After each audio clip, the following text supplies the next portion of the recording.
Hi, everyone. Judge Andrew Napolitano here for Judging Freedom. Today is Monday, January 8th, 2024. Ray McGovern is here with us on the role of the CIA in the International Criminal Court, the IDF investigating Prime Minister Netanyahu. What is that all about? But first, this.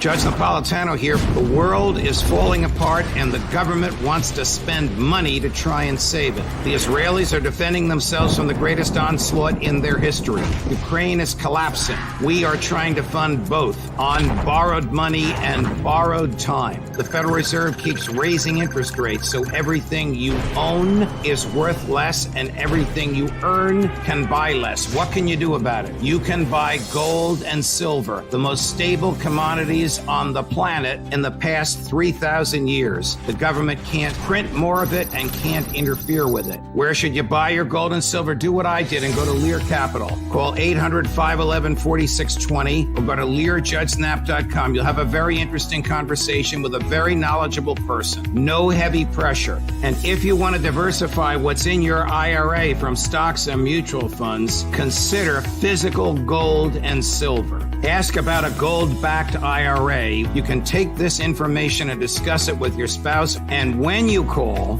find out if you can qualify for up to $15,000 in bonus gold or silver. Call today, 800-511-4620, LearJudgeSnap.com. When you talk to them, tell them the judge sent you. Ray McGovern, welcome here. Before we start, I want you to see what one of the readers and followers wrote in. Allow the ray of hope to McGovern you. That's nice. Ray always brightens up my day despite the seriousness of the discussion. I wish we still made me like him in America. Wow. So you're out there. Here we go. A ray of sunshine through the gloom of destiny. Larry Johnson's going to be jealous of this, Professor McGovern. All right. Is the Israeli IDF scaling back its operations in Gaza? And if so, why? Well, it is. It's announced that again today. That's what Secretary Austin of recent memory advised them to do 2 weeks ago.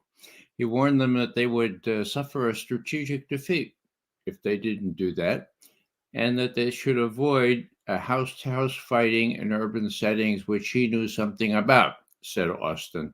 The Israelis didn't like it, but it looks like they've pulled in their horns. That's one reason. Another reason is that Scott Ritter, as usual, was right.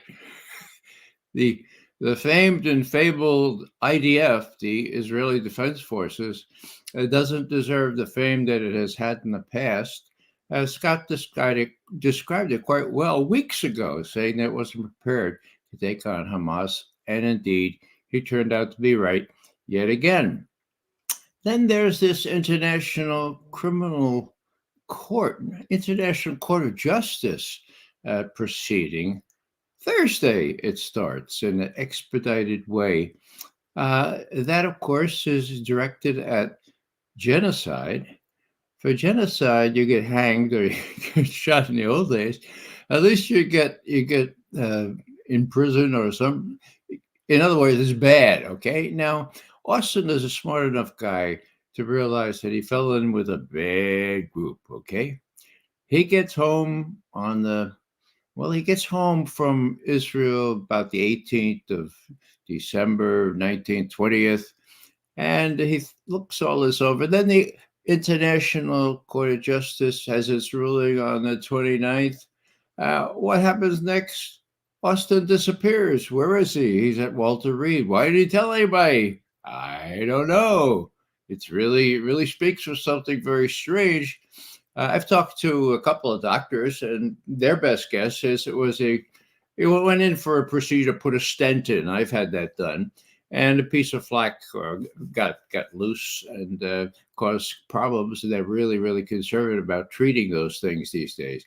That's one benign answer. Now, He was in Israel on the 18th, 19th of December. How long does it take food poisoning to take effect? I won't go there, but there are lots of reasons why Austin won't want to hide out. Do you think he was candid with the Israelis and said, you got to dial it back, you're losing the PR war, you're losing the ground war?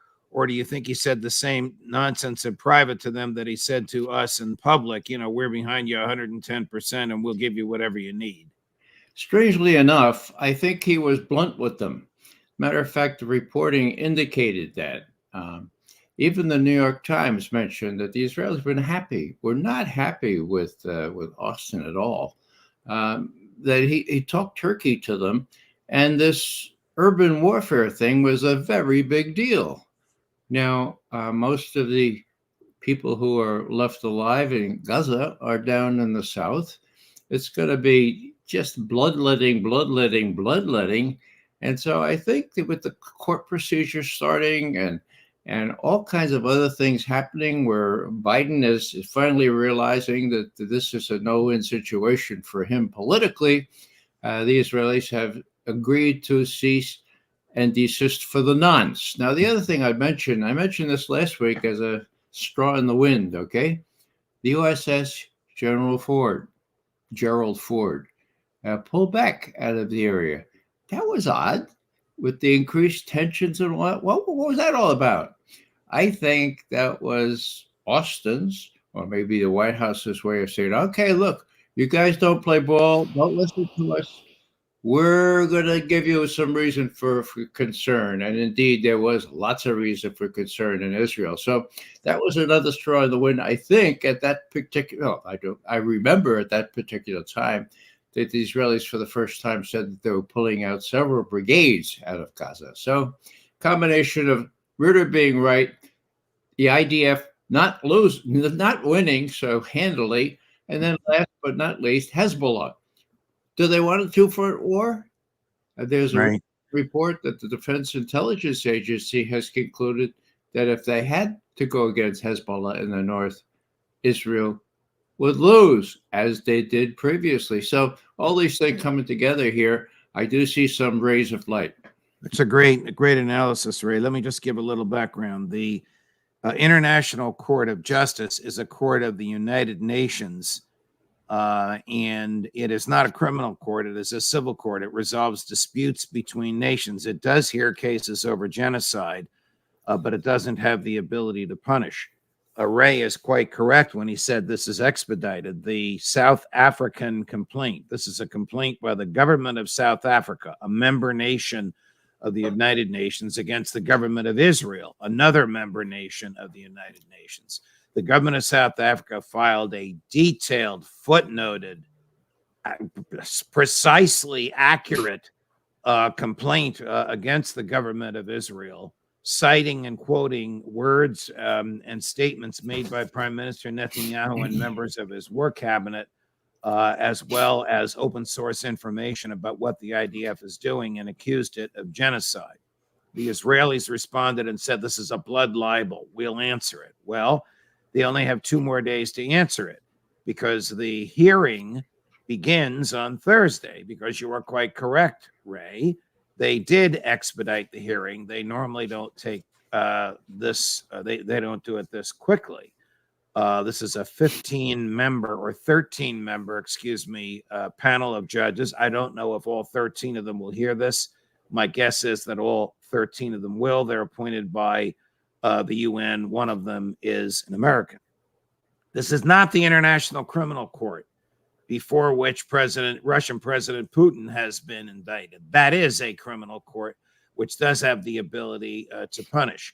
Not every nation is a part of that. Israel, the United States, Russia, China, Iran, North Korea, what a group, are not members of that court. All other nations in the world are. But the court before which this complaint by South Africa has been filed, all member nations of the UN are subject to the court. Do you think it is obvious to the intelligence community worldwide, whether it's Russian, Ukraine, Chinese, American, Great Britain, whoever it may be, that the IDF has failed in its efforts to crush Hamas?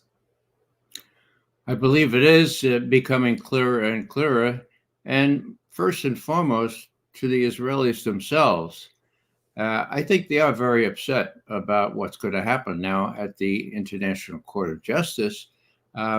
Just think of the implications. If it becomes a pariah nation by law, all kinds of things happen, not only a blockade in the Red Sea. So I think they may be concerned about this. I don't know if it's too late to cut off the genocide. The court proceeding will proceed. Ehud Barak, a former prime minister of Israel, apparently has been designated their lawyer or their representative.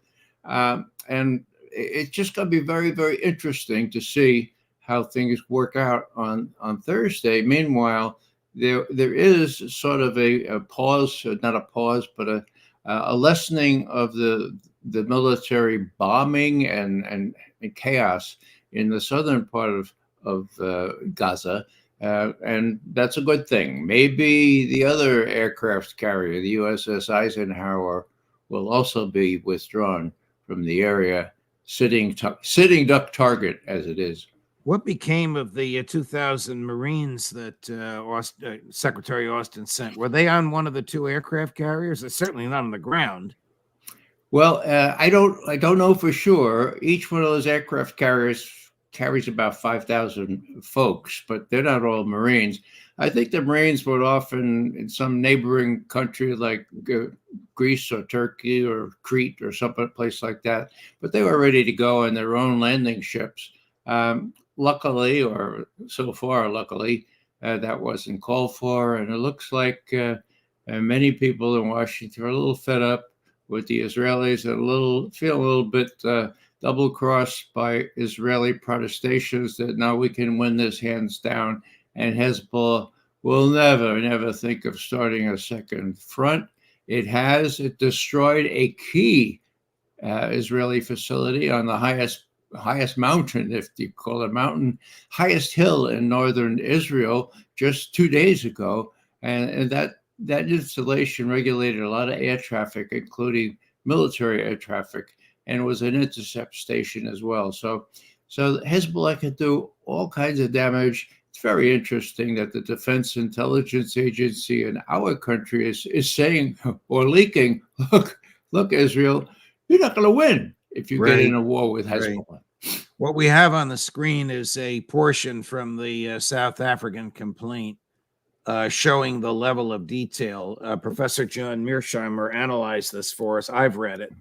It is extremely detailed and extremely well documented. It's beyond me how former Prime Minister Barak is going to be able to answer this and defend Israel. But you can see civilians throughout Gaza face grave danger. The healthcare system in Gaza is collapsing. Nowhere is safe in Gaza amid constant bombardment by the Israeli Defense Forces and without shelter or essentials to survive.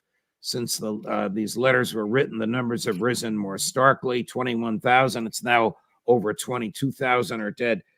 The allegations, according to Professor Mearsheimer, who knows more about this than I do, are inassailable and indefensible. Now, I spent a good part of my career reading criminal and civil complaints. I've rarely seen one as detailed and well documented and well footnote from public sources as this. So we'll see where it goes. I think you're right. Designating Israel as a pariah nation could be catastrophic for it diplomatically, economically, and politically.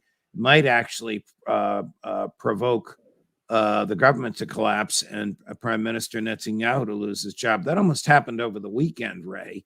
The Financial Times reports big brouhaha and shouting match in the Israeli war cabinet over the weekend because the IDF wants to investigate the Israeli government to see what failed on October 7th. Can you imagine that? This would be like the Defense Department investigating the Biden administration. Right. But apparently this type of an investigation is going to happen. Question: will the CIA or the NSA spin or attempt to influence the outcome of this investigation, either to grease the skids for Prime Minister Netanyahu to leave or to keep him in power? Judge, first on Mearsheimer, what's really important about what he said is that up until that point, up until he read the text of the complaint, he was not saying there was a genocide. Now he says, my God, sure there was a genocide. Now, with respect to U.S. intelligence involvement, I don't think that the U.S. intelligence people are even well aware about what's going on at the top among these leaders of Israel. It's a Donnybrook. They are arguing with us. They're failing to attend meetings. And this really strong reaction to an investigation by the IDF of what happened on the 7th of October, that led to a real Donnybrook, as you say, just over the weekend. So the Israelis are sort of falling apart too. Now, you mentioned intelligence involvement. You know, this is a little off to the side, but maybe not. People should remember that NSA and all kinds of technical means are available to influence the International Court of Justice, not the Israeli government, although that would be possible. Now, what do I mean? Well, you know, if you're looking for a role for the CIA, as you normally do, Judge, well, we have the precedent of January 31st, 2003, roughly 2 months before the attack on Iraq. NSA sent a message to GCHQ, which is their opposite number in the British system, and said, UN resolution to approve this war. And here are the countries, here are the non-permanent members. We want you to surge your capability. Make sure you get everything you can on the members of the Security Council. Here are some of the words that was in that document. Mounting a surge directed at UN members, and that the whole gamut of information that could give US policymakers an edge in obtaining results favorable to US goals or to head off surprises. Whoa! Now, long story short, Catherine Gunn leaked that to the London Observer. It was published very soon in February, but it didn't do any good. What's the point here? The point here is that, you know, be aware, members of the International Court of Justice, turn off your cell phones and make sure that you have no bodies in your attic. There are lots of potential for this kind of trickery to exist now against the International World Court. Well, who would perpetrate the trickery? The American intelligence community or the Mossad? Well, you're talking about it's both joined at the hip, but NSA has even more capabilities than Mossad, and NSA enlists the help of fraternal services, as indicated by what they did on the 31st of January 2003. So what I'm saying here is that in the 2 or 3 days left and thereafter, the 13 members of this International Court of Justice should expect to be held to close scrutiny, maybe offered certain things, but the skullduggery will happen. And that would be the role that I would assign, that I would expect from NSA and the rest of the intelligence community. It's really bad, not only for Israel, it's bad for the U.S., and it's bad for General Secretary Austin. And I imagine that was 2 days before he disappeared. Maybe maybe it was a little too much. Maybe he had a little angina at the fact of going before the International Court of Justice. Our friend and colleague Alistair Crook characterized this shouting, screaming, not attending, storming, stamping your feet meeting of the Israeli war cabinet as the earliest stages of a coup intended to break up the government of Prime Minister Netanyahu, which of course would force him from office. If you think that Netanyahu is a monster, you'll be glad that he's gone. if you think this is Alistair Crook now, if you think the policies of the Israeli government will change with his successor, think again. The Israeli government, the Israeli public has been moved far to the right and supports the policies of the government against Gaza in overwhelming numbers. And even the liberal leaders in the Israeli Knesset would, if one of them became prime minister, Benny Gantz or Yair Lapid, would probably continue with the same policies. As for Netanyahu himself, if he's out of office, he's got a lot of problems. He's back on trial. He's the subject of a criminal investigation. He's the subject of 3 criminal prosecutions. I guess I shouldn't be surprised that the American intelligence community would be attempting to tamper with an international court of justice by tampering with the private communications, personal lives, and public persona of the justices on that court. Well, it's happened again. If it can happen in the UN Security Council, it could happen anywhere. And you have friendly services cooperating. You could even get people other than the Israelis looking into this. It's a very important issue. And all I'm saying is they've done it before. They have carte blanche to do it because that's in their portfolio. And I speak of not only CIA, but NSA, especially in this case, because it's mostly technical collection. So Right. it's not a sort of afterthought. These people really ought to be careful because the capability is there. I don't know who these 13 members are, but they should be on their on the alert for approaches and all kinds of other skullduggery. I want to show you a little clip. This is Congressman Jamie Raskin, who before he was in the House of Representatives was a highly regarded professor of constitutional law, and I know him from that community. It's a relatively small community of those of us who taught constitutional law at the law school level. Nevertheless, he's now a liberal Democrat from Maryland, and he's attempting to give a speech outside the Capitol building, and you'll get a kick out of this, having been there yourself, Ray.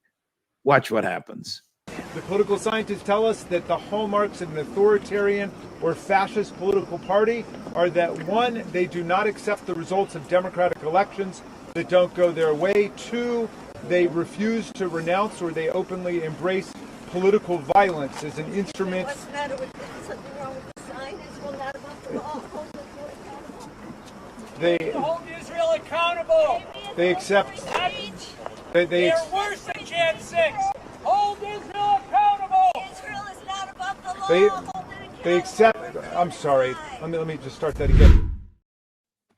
So she's standing there silently with a sign saying Israel is not above the law, while the congressman is talking about authoritarian countries, and they shouldn't be above the law. But I guess that was too much for the Capitol Police to tolerate. Just as a young Ray McGovern standing with his back to Secretary Clinton was too much for the Capitol Police to tolerate. Chris found that, and we couldn't resist running it for you. Authoritarians can't stand to have their message interfered with. You know this better than I, even when the interference is dignified and silent. What do you think? Well, when I turned my back silently, standing up at GW University, Larry Wilkerson got me a ticket to Hillary Clinton's big speech. I didn't say a word, but I was beaten up pretty badly. The irony was that she was giving a big speech about the need for human rights and the protection of protesters in Iran. And she's giving a speech about the protection of protesters. You're silently protesting, and the cops are beating the daylights out of you. Yeah, that time I didn't end up in prison, thank goodness. They're just in jail for several hours. But other times have been a lot worse. But anyhow, yeah, that was kind of interesting. Now, I knew Marcus Raskin, Jamie's father, and I just hope Marcus is somewhere where he doesn't hear what Jamie is doing these days. Wow. Ray, it's a pleasure to be with you. Thank you for your intellect. Thank you for your insight. Thank you for your courage. We'll see you at the end of the week with Larry for the Intelligence Roundtable. All the best. And I'll see you. Thank you.